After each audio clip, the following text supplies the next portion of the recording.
So, I'm writing this to document what I can only assume is my sudden descent into insanity.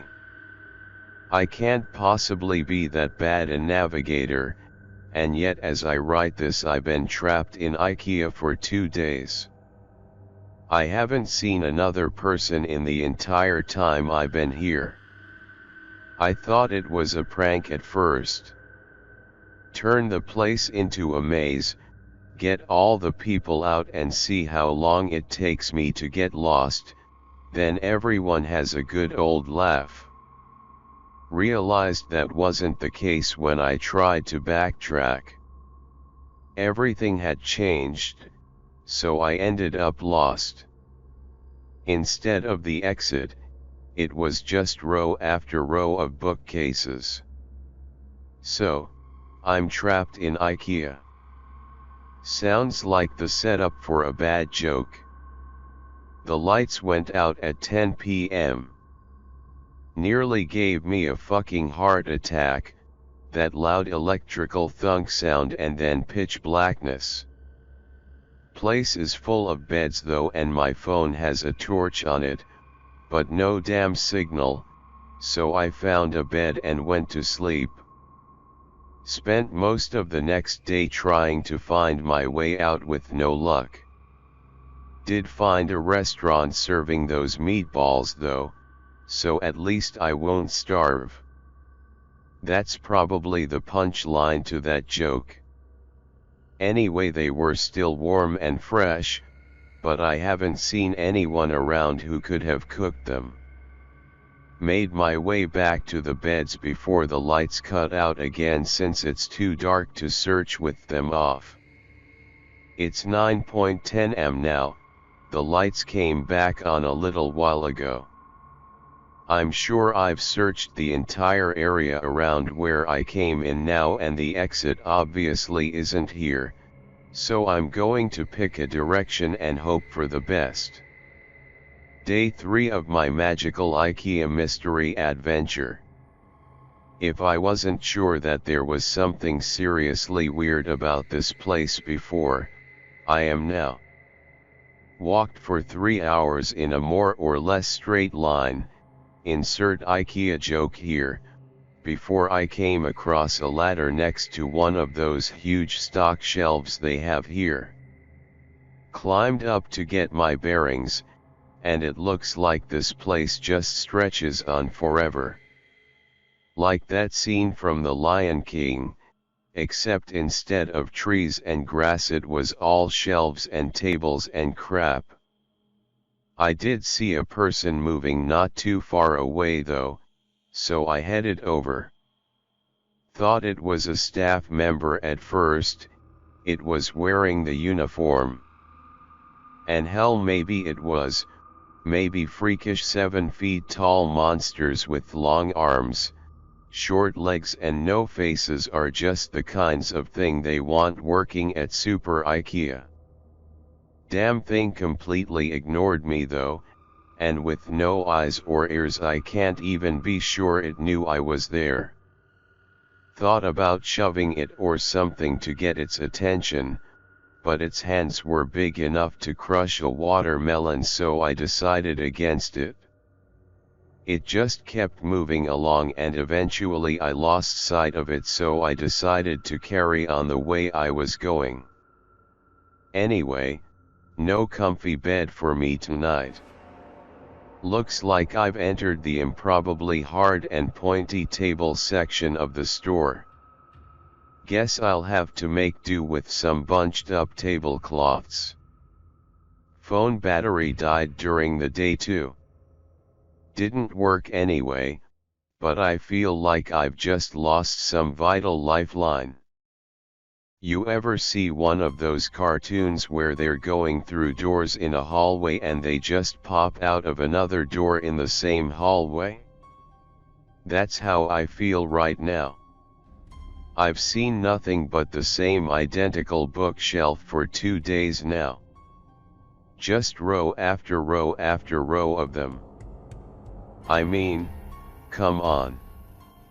I love books as much as the next guy, but this is excessive.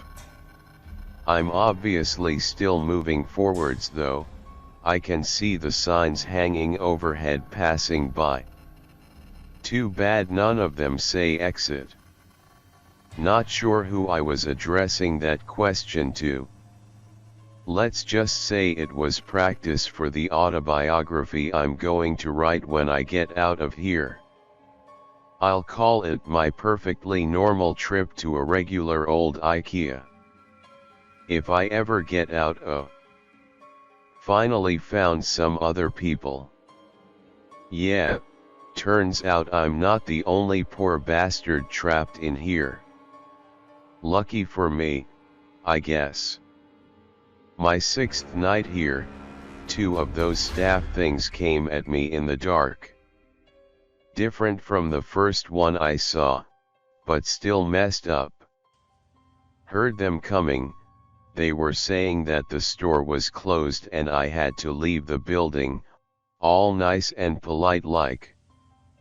I'm not sure which part of that was weirder, that they don't have mouths or that they were apparently trying to kill me while they were saying it. Came at me like rabid dogs. So, I legged it. Sprinting through IKEA in the dark like a fucking madman. I saw it when I cleared another stand of those giant stock shelves, all lit up with torches and floodlights. They've built a whole town in here. Got a massive wall built out of shelves and beds and tables and whatever else. I swear to God it was the most beautiful thing I've ever seen. Anyway, I guess they saw me coming, or maybe they heard my girlish manly bellows of fear, because they had a gate open and 2 people were there waving me in. Heard the staff thing slam into the gate behind me after it closed, still politely informing us all that the store was now closed. They wandered off eventually though. They call the town Exchange, because that's what's on the sign hanging from the ceiling directly above it. Exchange and returns. All lit up against the night using lights they've found and plugged into the power lines. And there are beds and food and people. Over 50 wonderful people with regular-sized limbs and a full set of facial features. It's now my 7th night here, and the first one not spent in darkness. A full week living in IKEA. There's probably a TV show in that somewhere. Now that I'm around other people, I'm starting to feel more normal. Maybe normal isn't the word. But after a week with only the sound of my own footsteps for company, I was becoming increasingly sure that I'd just gone nuts. That I was tied up in some padded room somewhere, banging my head against the wall. But no, I feel quite sane now, thank you very much. Apparently there are other towns out there. Some with more people, some with less. I found that fairly mind-boggling. How can that many people go missing with no one noticing? Surely someone would have noticed that everyone who goes to IKEA seems to fucking vanish. Or maybe it's not everyone. Maybe we're just the lucky ones. The people here just call those staff monster things the staff. Apparently they are fine during the day, minding their own business walking the aisles. As soon as those lights go out though, they go fucking bonkers. So during the day people go out to find food, water, and whatever else they need. Apparently there are restaurants and shops around that randomly get restocked. No one knows how. Maybe the staff do it. Apparently they aren't very good at their jobs though, because the restocking sometimes takes a while, which means the food needs to be rationed. Maybe if they weren't so busy chasing people around in the dark they'd get more done. Anyway, when night comes the staff go nuts and everyone holds up inside the walls. Apparently it's the same everywhere in this place, whatever this place is. The IKEA, from whence all other IKEAs sprang. Or maybe we're all still just in the regular IKEA and this is all some fever dream brought on by mind-numbing boredom. Who knows? Been here for 10 days now. Most of the people I asked said they stopped keeping track a long time ago, and one guy, Chris, said he'd been in here for years. Years. Illegible scribbles. Apparently there are rumors of people who do manage to get out.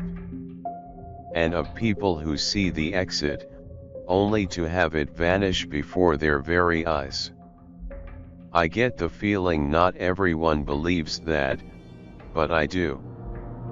Explains how we got stuck in here in the first place, sort of. And I mean, come on. Staff monsters, row after endless row of high-quality Swedish furniture. I don't know why they would find a disappearing door so hard to believe in. Anyway, I went out scavenging for food at a nearby shop with Sandra and Jerry today. Once you learn the landmarks of this place, it's not so hard to navigate. The overhead signs help a lot, but there are others. Not too far in the distance, a huge section of those giant stock shelves has collapsed against each other, and way off in the east, we all assume it's east anyway, apparently IKEA doesn't sell compasses, is some kind of tower that looks like it's made of wood, reaches all the way to the ceiling. Maybe they were trying to break out through the roof. Lights up at night, so there must be people there, but it's apparently a few days' walk, which means it must be miles away, so no one here really knows for sure. Apparently I got incredibly lucky sleeping out in the open for a week without getting ripped to bits by the staff. That's me. Lucky, lucky, lucky. We found some food in the shop. Guess the staff restocked it during the night, which was nice of them. There was a telephone on the wall, so I figured I'd try it out. There was a voice on the other end, but they were just talking nonsense. Random words strung together with no real meaning. You ever see a video of someone with aphasia? Kind of sounded like that. Didn't answer me when I spoke to them anyway. Sandra says all the phones in here are the same. Oops, asking the journal questions again. I was thinking last night. The ceiling on this place is pretty high, and as far as anyone can tell it goes on forever. Shouldn't there be some kind of weather in here? I'm sure I read about some NASA building that was so big it had its own weather patterns, with clouds and stuff. This place is definitely bigger than that, but now that I think about it, I'm pretty sure I've never felt so much as a temperature change in here. I'll add it to the grand list of weird bullshit. The staff attacked the exchange last night. Must have been 20 or 30 of them, all just asking us to leave the store calm as you like, while trying to smash the walls down with their bare hands. Apparently this happens pretty regularly, so everyone is prepared for it. Knives from the restaurants, lawnmower blades made into hatchets, a fire axe. One guy, Wasim, even made a functional crossbow. Anyway, the walls have holes in them, which I hadn't noticed before, specifically so we can stab out at the staff when they attack. Took a couple of them down myself. They don't seem to bleed, which is weird, but they go down as easy as a regular person once you start sticking holes in them. We had to haul the bodies away in the morning.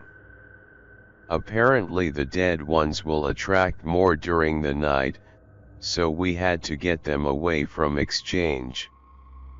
We have a couple of those trolley things they use to move big boxes around, so we loaded them up and took them over to pick up. Apparently people just name everything in here after whatever sign is hanging overhead. Pickup was grisly. There were hundreds, maybe thousands of dead staff all piled up. There was no smell, which was a blessing. Apparently, in addition to not bleeding, these things don't rot either.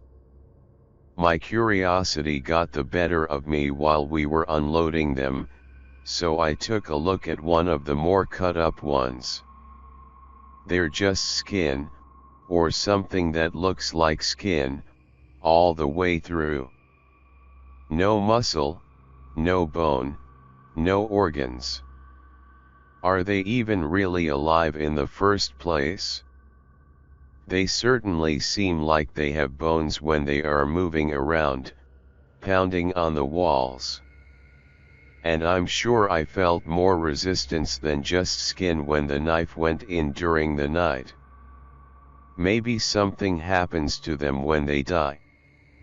Just one more thing on the ever-increasing list of weird shit that goes on in here, I guess. Something occurred to me, after the staff attack the other night. Every time you see a situation like this on TV or in a film, like it's the end of the world or everyone is trapped on an island or whatever, once groups like ours start to form, people always seem to turn on each other. Fighting for food or dominance or whatever else. That hasn't happened here. Apparently people from other towns come by from time to time, just to check in or occasionally to trade if they are short on something. But everything is always cordial. Friendly, even. Maybe it's the threat of the staff, or perhaps the constant restocking of supplies in the shops means there's nothing much to fight over. Maybe people are just better than they are generally given credit for. That's a nice thought. I think I'll go with that one. A dozen people showed up at the gates this afternoon from a town called Trolleys. Apparently the staff broke through the walls and tore the town apart during the night. These 12 are the only survivors out of over 100. We let them in, obviously. One more point in the human decency column.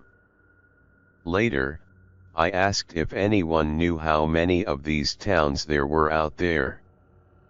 Between us and the new folks, we managed to come up with over 20 names. 20 towns filled with people, and who knows how many beyond that. The motto for this place should be, how is that even possible? Surely someone, somewhere must be looking for the thousands of people that must be in here. I've been here for a little over 2 months now. Not that much changes, as it turns out. A couple of new people showed up, same story as the rest of us. Nice little trip to IKEA and suddenly they're trapped in Billy Bookcase's house of faceless weirdos. The staff attack the exchange once or twice a week. We kill them and haul their bodies off. Sometimes they hurt some of us first. They killed a guy called Jared a couple of weeks back. It was awful, frankly. Turns out regular humans still bleed in here, even if the staff don't. We tried our best, but none of us are doctors. Jared was a good guy. He deserved better. We all do. It occurred to me a couple of days after that, none of us were really looking for a way out of here. I don't even know where we'd start. One of those quadcopter things with a camera attached buzzed past exchange today. I thought it meant that someone was finally looking for us, that help was on the way. Apparently it's not the first time this has happened, though. Same thing happened a few months ago, and everyone is still here. No idea if it saw us, it didn't stop if it did. Just kept flying until we could no longer see it. Note: based on recovery time of the journal, this entry appears to line up approximately with our first successful test piloting a drone inside SCP-3008-1. Analysis of footage shows a walled settlement under a sign labeled Exchange and Returns. Attempts to relocate the settlement failed. Origin of previously sighted drones is unknown. I started talking to people about the stuff they miss from home during dinner today. Probably not the best idea I've ever had. Everyone seemed pretty down after. A bunch of people here have families. Husbands and wives, kids, dogs. Franklin apparently has a pet llama, though I'm not sure I buy that. But apparently some of the people here have some seriously odd gaps in their knowledge. 3 of them had never heard of the International Space Station, 2 of them seemed to think was the Prime Minister, and 1 of them had apparently never heard of the Statue of Liberty. I believe them, too. They seemed just as confused as the rest of us. The more I thought about it though, the more it started to explain a few things. What if the reason no one is looking for all us missing people is because we haven't all come from the same place? This is going to sound weird, maybe that should be the motto for this place, but what if all the people here have come from different dimensions? Realities? Whatever you call it. I've seen enough TV shows to know the drill. Sarah comes from a place where there is no Statue of Liberty. They didn't launch a space station where Wasim is from. If everyone here came from different places, even from ones that seem identical, there'd be no huge missing persons panic. No mass search. We'd just be a blip, a single missing person in a world of non-stop news. Well, that was a fun train of thought. Just realized that yesterday was the 6-month anniversary of my arrival here. I wonder if IKEA sells party hats. The routine around here has remained more or less the same. More new folk show up, one every couple of weeks or so. Food supplies go up and down, but we've never actually had a major shortage. Occasionally we get a visitor from one of the nearby towns, usually checkouts, or aisle 630. We check in with each other from time to time, occasionally trade supplies if someone gets particularly low on something. It's comforting, in a way. A reminder that we aren't alone in here, some small glimmer of civilization. Sometimes they bring medical supplies. Apparently there's a pharmacy a few towns down from checkouts that gets restocked every now and then, so they share out what they can. I've never heard of an IKEA with a pharmacy before, but at this point I wouldn't be surprised if someone stumbled on an IKEA organ harvesting lab. Would certainly explain the staff. Speaking of our faceless jailers, their attacks have been getting worse lately. 3 or 4 times a week now, with twice as many staff as there used to be. No idea where they all come from, or why the attacks have increased. We tried following one of them during the day a few weeks ago, me and Sarah. Wanted to see if they lead back to a staff room or something.